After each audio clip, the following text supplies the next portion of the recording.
Deputados aprovam o projeto de lei que altera a política de incentivos fiscais do Amazonas e autoriza o uso de fundos governamentais. O presidente Josué Neto garante zerar a pauta antes do fim do ano legislativo. A aprovação do projeto de lei que altera o cálculo do superávit primário divide opiniões no Estado. E ainda, Secretaria de Estado da Saúde apresenta a prestação de contas no Poder Legislativo.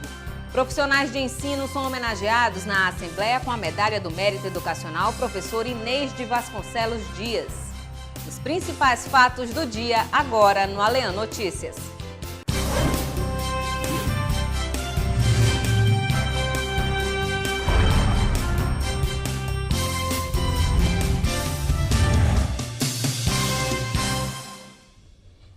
Boa noite.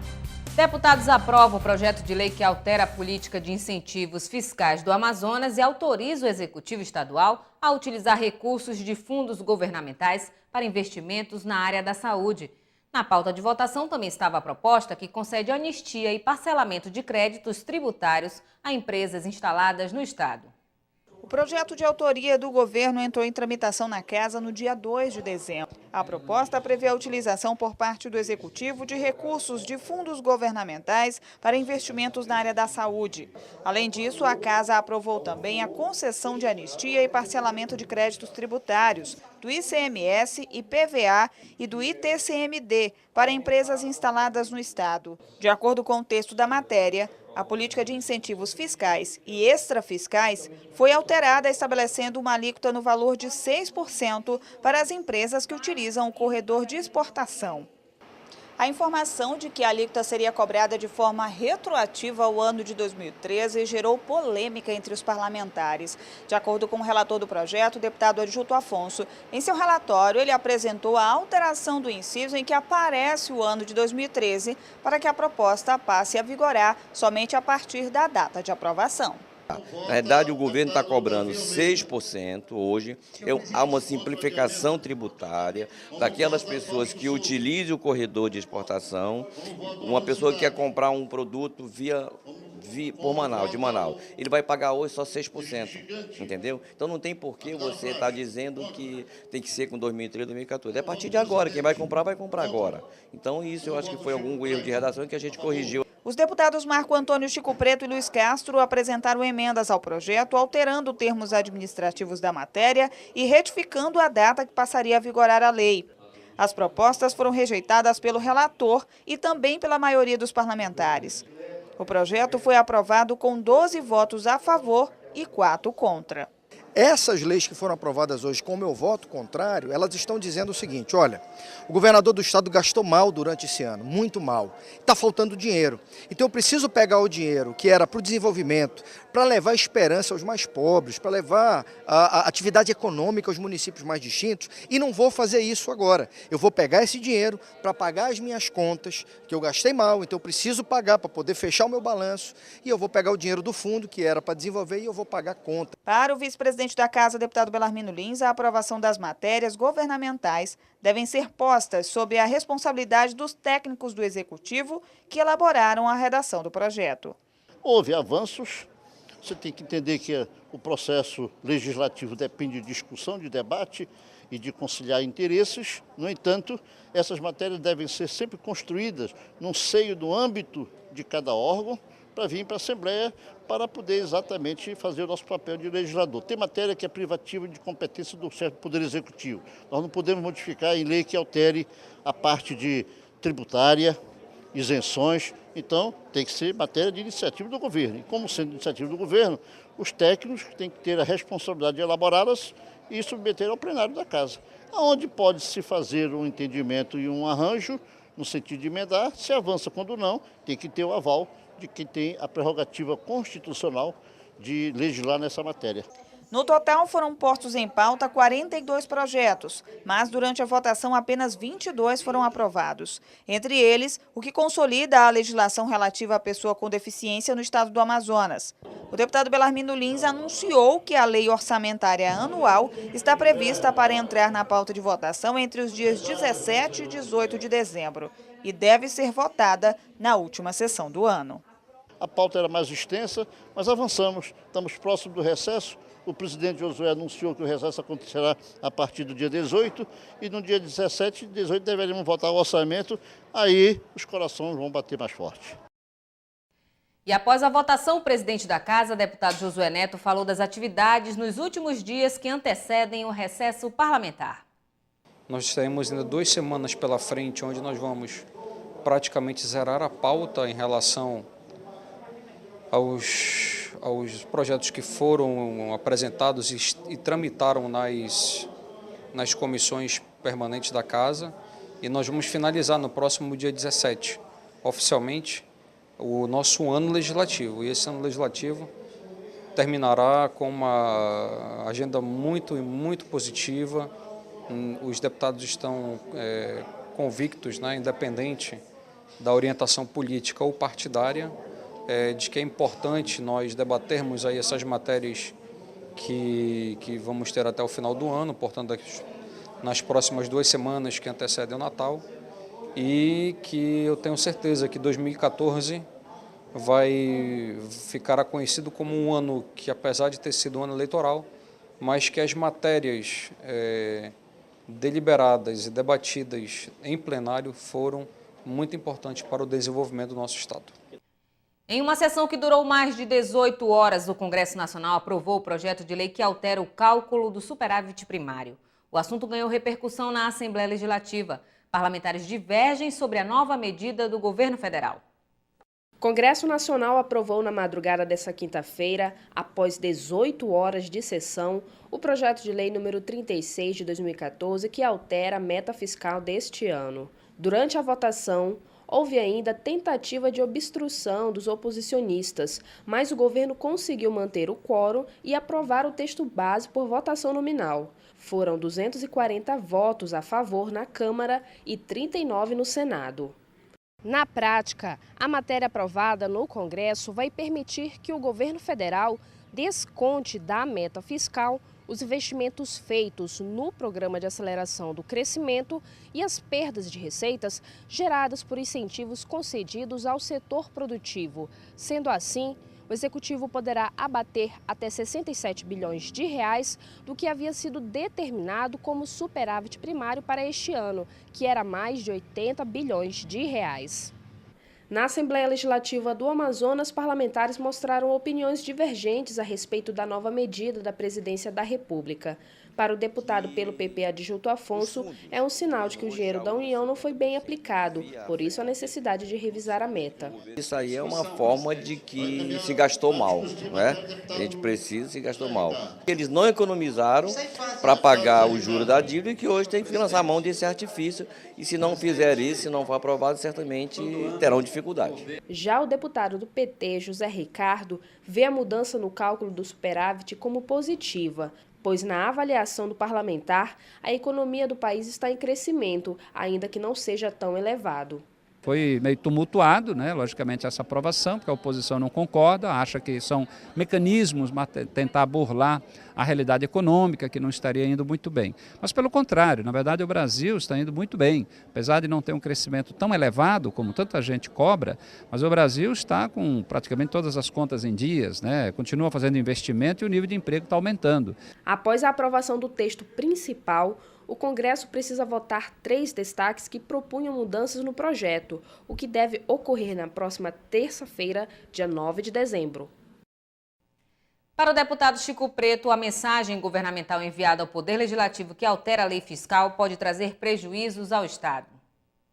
Segundo Chico Preto, há um descontrole nas contas públicas do Amazonas.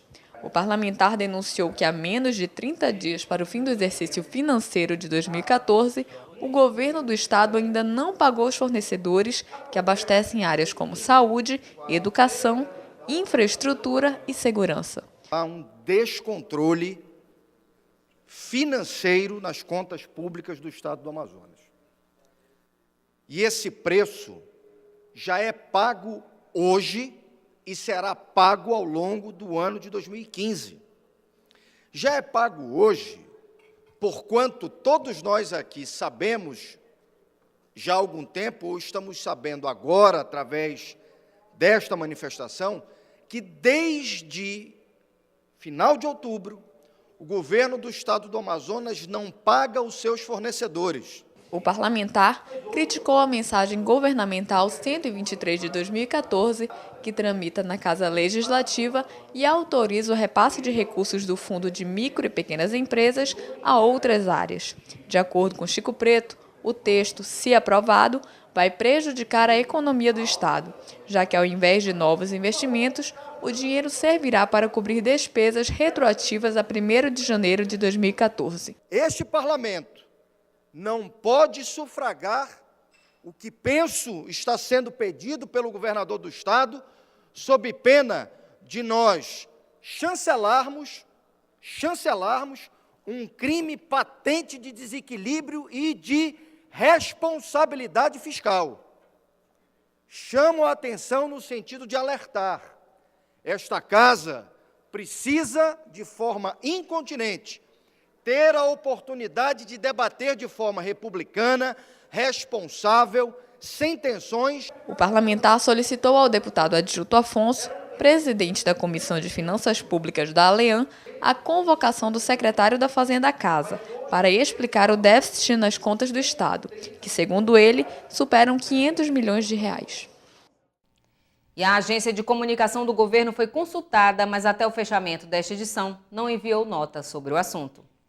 O tema reforma política voltou a repercutir na Casa Legislativa. O petista José Ricardo, que essa semana realizou uma audiência pública sobre o tema, informou que dará início à coleta de assinaturas favoráveis à medida. O deputado José Ricardo fará na próxima semana uma ação com o objetivo de recolher assinaturas em favor de uma reforma política no país. Entre os itens discutidos estão o aumento da participação feminina na política e o financiamento das campanhas políticas por empresas privadas. Estarei realizando um ato público de adesão à campanha pela reforma política, em particular da coleta de assinaturas que já está em andamento por entidades da sociedade civil, visando o projeto de iniciativa popular com vários pontos de reforma política. Luiz Castro, deputado pelo PPS, apoiou a iniciativa do parlamentar e sugeriu a ampliação das discussões a ponto de incluir no debate a realização do voto distrital misto. O modelo parte da divisão do país em distritos que elegeriam cada um o seu representante. Além disso, cada partido poderia apresentar apenas um candidato por distrito. O voto distrital misto é um sistema adotado em alguns países do mundo, como a Alemanha, em que ele divide metade dos cargos para uma base de representação daquela localidade, daquela região, e outra metade dos cargos para uma votação de todo o estado ou de todo o município conforme a eleição. É um sistema muito bom, porque ele permite que a população escolha, por exemplo, um vereador do bairro e, ao mesmo tempo, escolha um vereador com uma representação mais transversal, que trate dos grandes temas da cidade, com educação, saúde, transporte público. E esse tipo de representação se estende também para os deputados estaduais, deputados federais, fazendo com que a população seja melhor representada naqueles assuntos do seu dia a dia, da comunidade, mas que também haja espaço para os políticos que têm um conteúdo mais amplo de representação dos grandes temas. Para o parlamentar, a atual composição do Congresso Nacional dificulta a implementação de uma reforma política. Não interessa uma reforma política a maioria absoluta dos parlamentares que foram eleitos dentro dessas regras. Então, eu acredito numa reforma política se houver uma convocação de uma constituinte específica para uma reforma grande da política e do Estado brasileiro.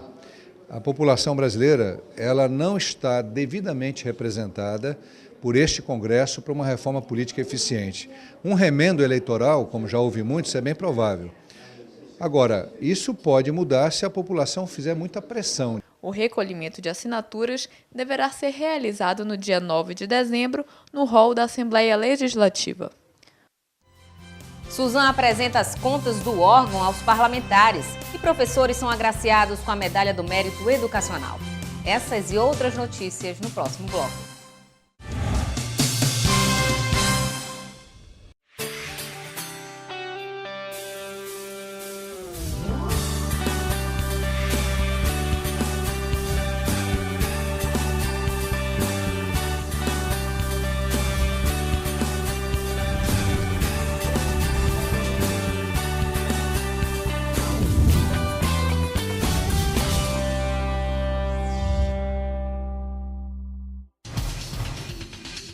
Quer saber mais sobre o que está acontecendo na Assembleia Legislativa?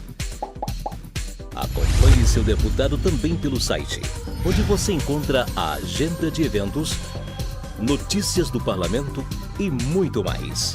Acesse www.ali.am.gov.br. Assembleia Legislativa, cuidando da nossa gente.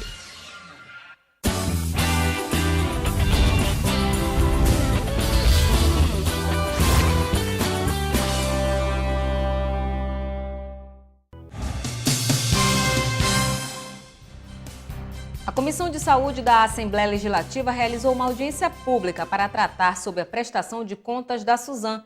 O titular da pasta, Wilson Alecrim, também falou das ações realizadas em 2013 e 2014. O secretário Wilson Alecrim apresentou um relatório das atividades operacionais e da movimentação financeira da Suzam. Foram analisados os 3 quadrimestres de 2013 e os 2 primeiros quadrimestres de 2014. No período, o governo do estado investiu mais de 4,5 bilhões de reais. O secretário também destacou os avanços conquistados no setor, como a construção do Centro de Recuperação de Dependentes Químicos e a conclusão de obras no interior. Na parte de investimentos, fundamentalmente, foi concluir um número significativo de obras que estavam em andamento no interior do estado, que já há alguns anos vinham se arrastando para que fossem concluídas. E agora nós chegamos ao final do segundo quadrimestre de 2014 com a totalidade dessas obras construídas. Não existe mais no interior nenhum hospital em construção.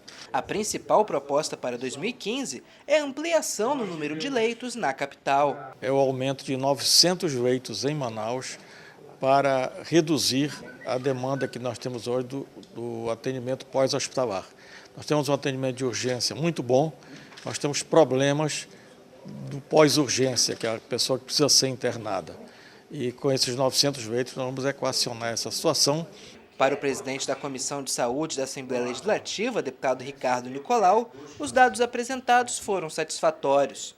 Foram satisfatórios à medida que são completos da sua execução orçamentária, dos investimentos que foram feitos nos municípios e na capital, e o quantitativo de atendimento, seja ele cirúrgico, ambulatorial e de urgência. Então, é um relatório completo que faz um raio-x da saúde no Amazonas. Durante a audiência, o parlamentar lamentou os poucos recursos disponibilizados pelo governo federal para as ações na área de saúde.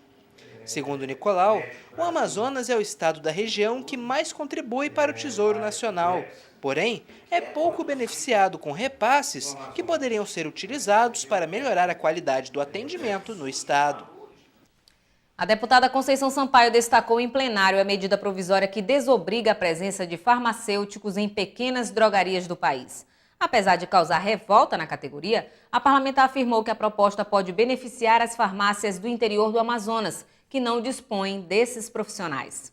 De acordo com o texto da medida provisória 653 de 2014, que flexibiliza a presença do farmacêutico em pequenas farmácias, qualquer drogaria enquadrada como micro ou pequena empresa poderá dispor de técnico como responsável. Os conselhos regionais de farmácia não poderão mais multar farmácias irregulares, apenas profissionais em situação contrária à lei. E os estabelecimentos enquadrados como pequenas ou micro poderão dispor de assistência remota de farmacêuticos.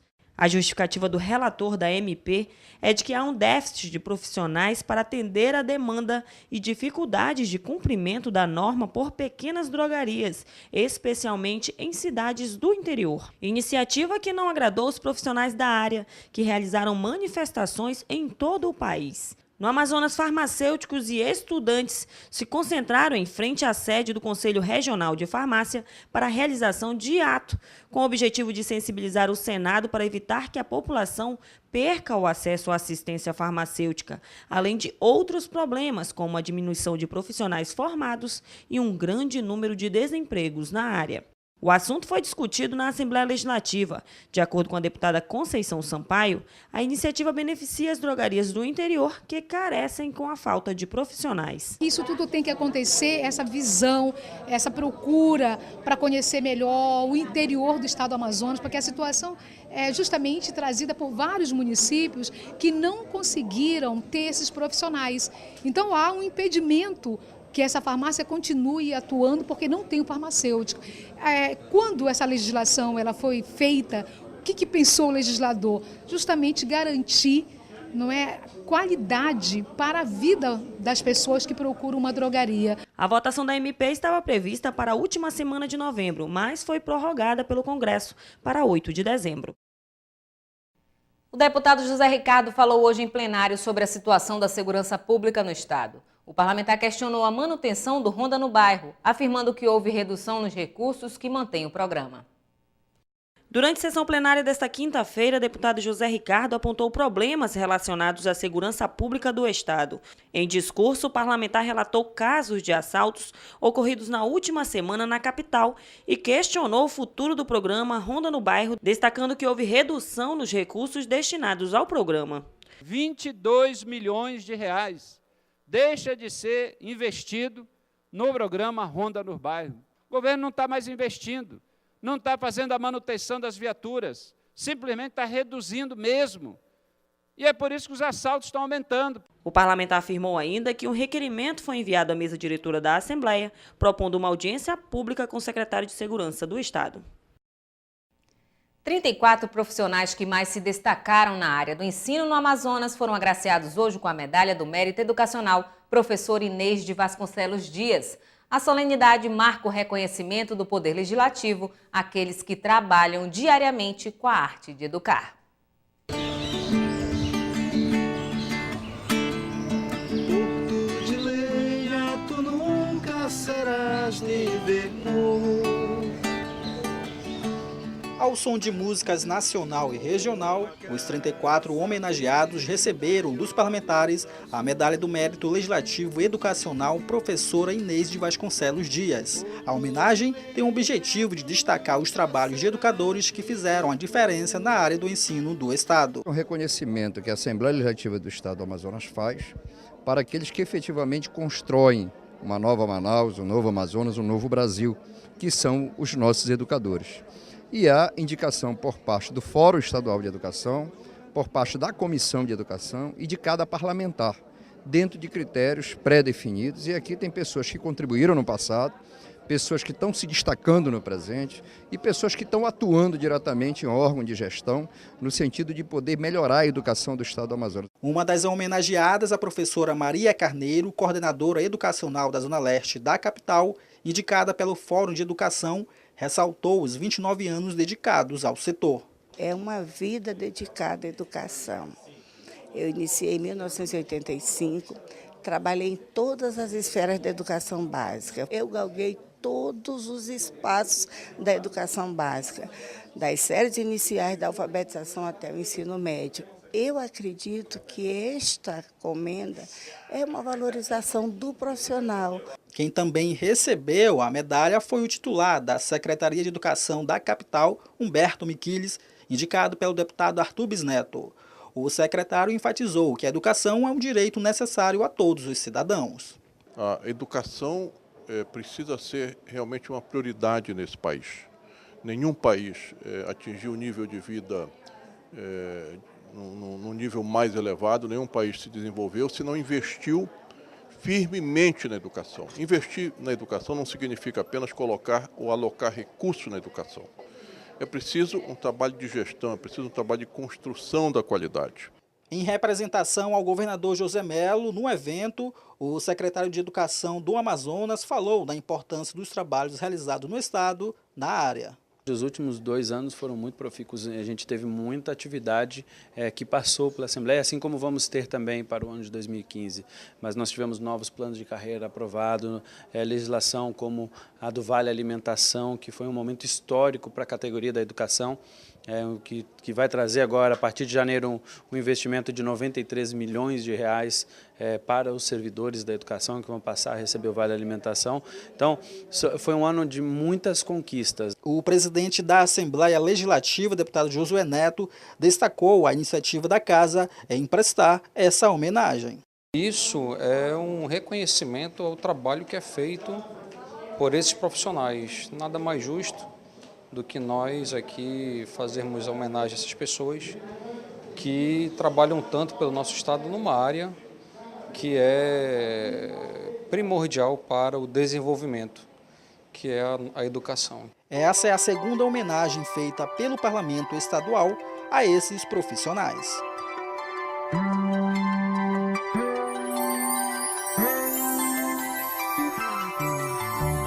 Numa folha qualquer eu desenho um sol amarelo, e com 5 ou 6 retas é fácil fazer um castelo. E vamos à agenda parlamentar. Dia 5. Deputada Conceição Sampaio realiza sessão especial por 1 ano da ONG Carlos André Resgatando Sonhos, às 9 horas da manhã, no Cônego Azevedo. E veja agora o que foi destaque no Aleão Notícias de hoje. A Assembleia aprova projeto de lei que altera a política de incentivos fiscais do Amazonas e autoriza o uso de fundos governamentais. A aprovação do projeto de lei que altera o cálculo do superávit primário divide opiniões no plenário da Casa. Educadores são agraciados com a Medalha do Mérito Educacional Professor Inês de Vasconcelos Dias. E nós ficamos por aqui. Mais informações sobre a atuação parlamentar, acesse o site ali.am.gov.br. Uma ótima noite para você e até amanhã com o resumo da semana.